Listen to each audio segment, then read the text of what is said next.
সংবিধানের 106-এর খামে ভরা ওই ক্যান্টনমেন্টে বসে জুম মিটিং করে রায় দেওয়ার সরকার এই সরকার না।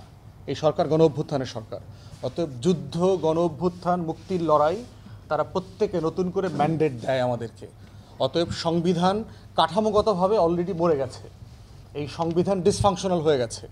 সংবিধানে বলে দেওয়া আছে বাজেট একটা নির্বাচিত সংসদে পেশ হবে। আমাদের বাজেট এবছর কোথায় পেশ হয়েছে? বিটিভিতে।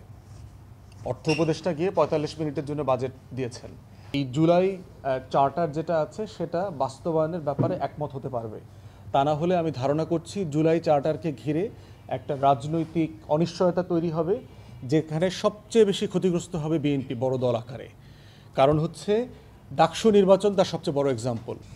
গণ অভ্যুত্থানকে যেভাবে আওয়ামী লীগ বুঝতে পারছে না, ডাকসু নির্বাচনকেও বিএনপি সহ অনেক বুদ্ধিজীবী বাম বলয়ের লোকরা, সকল সেকুলার লিবারেলরাও বুঝতে পারছে না। জগন্নাথ হল প্রমাণ করেছে যে আওয়ামী লীগ ছাড়া নির্বাচন সম্ভব।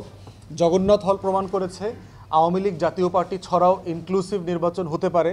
জগন্নাথ হল প্রমাণ করেছে আওয়ামী লীগের বাইরে নির্বাচন দেওয়ার মতো দল, প্রার্থী এই দেশে এখনও আছে এবং তারা জামাত শিবিরে ভোট দেবে না। অতএব এখানে অনেকগুলো অনুসিদ্ধান্ত জগন্নাথ হলকে দিয়ে আমরা পেয়ে গেছি। অতএব সেই জায়গাতে ছাত্রলীগের সাথে আঁতাত করে ভোট পেয়েছে জামাত শিবিরের প্যানেল। এইটা খুবই একটা রং রিডিং হবে।